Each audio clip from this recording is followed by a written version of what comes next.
और पुतिन के खिलाफ नेटो ने बड़ा और तगड़ा मोर्चा बनाना शुरू कर दिया है। डोनाल्ड ट्रंप ने भी कह दिया है कि अब उन्हें यूक्रेन जीतता हुआ नजर आ रहा है। रूस के खिलाफ अचानक पश्चिमी देशों की गोलबंदी ने पुतिन को अलर्ट कर दिया है। इस वक्त नेटो के 25 देशों ने पुतिन को घेरने का बड़ा प्लान भी बना लिया है और दूसरी तरफ डोनाल्ड ट्रंप की बातों से लग रहा है कि वो भी पुतिन से लड़ना चाहते हैं। देखिए रिपोर्ट।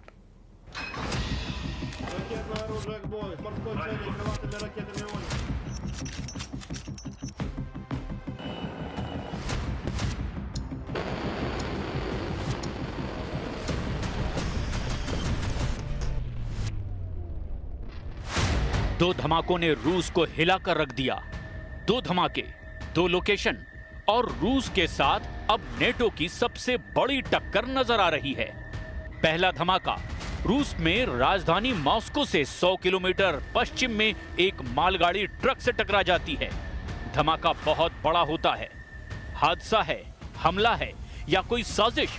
जांच बहुत तेजी से चल रही है। दूसरा धमाका पोलैंड में नेटो के युद्धाभ्यास को लेकर बहुत बड़ा सिग्नल मिल रहा है। एक बार फिर देखिए ये धमाका। पोलैंड में युद्धाभ्यास ने रूस और नेटो के बीच युद्ध का खतरा टॉप लेवल पर पहुंचा दिया है। पुतिन और नेटो के बीच तनाव बढ़ता जा रहा है। पोलैंड में इस युद्धाभ्यास ने नेटो के कई देशों को रूस के खिलाफ बड़ा फैसला लेने का जोश भर दिया है। क्या अक्टूबर 2025 में नेटो और रूस की बहुत बड़ी टक्कर होने वाली है? और क्या इसकी वजह डोनाल्ड ट्रंप बनने जा रहे हैं? पोलैंड में हुए युद्धाभ्यास के दौरान ही डेनमार्क में रूस के ड्रोन की घुसपैठ की खबर है।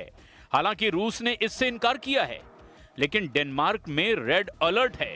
ड्रोन की घुसपैठ के बाद डेनमार्क के 2 एयरपोर्ट बंद कर दिए गए हैं और कई मिलिट्री अड्डे एक्टिव कर दिए गए हैं। दरअसल नेटो के युद्धाभ्यास ने डेनमार्क को हिम्मत दी है और अब डेनमार्क ने कहा है कि वो नेटो का आर्टिकल 4 लागू करने के बारे में सोच रहा है। डेनमार्क की प्रधानमंत्री लगातार यूरोप के नेताओं के संपर्क में भी बनी हुई हैं। Europæiske kolleger. Jeg har talt med den tyske kansler, den britiske premierminister, statsministerne i vores nabolande Sverige og Norge og med den finske præsident.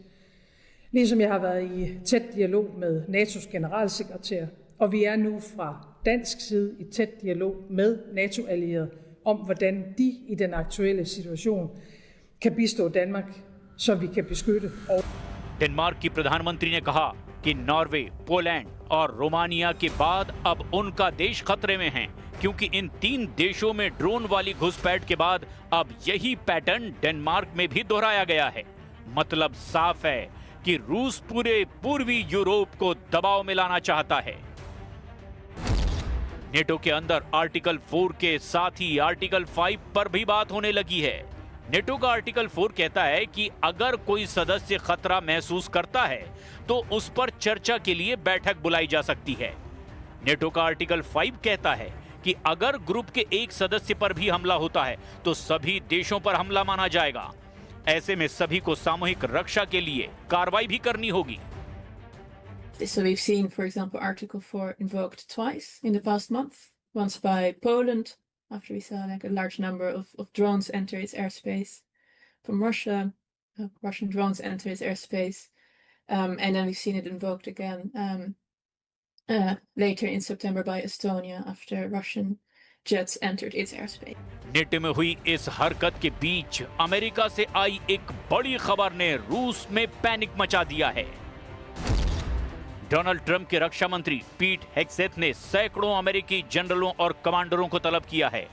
जल्द ही अमेरिका के वर्जीनिया में मरीन कोर बेस पर सबको इकट्ठा होने को कह दिया गया है। इसे अमेरिकी सेना में बहुत असामान्य सी बात कहा जा रहा है, जो पिछले 30 सालों में पहली बार हो रहा है।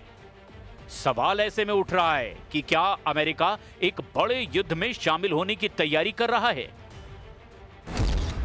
इन कमांडरों में सभी ब्रिगेडियर जनरल या उससे ऊपर की रैंक के अफसर हैं। यूरोप, पश्चिम एशिया और एशिया प्रशांत सभी जोन से इन कमांडरों को अमेरिका बुलाया गया है।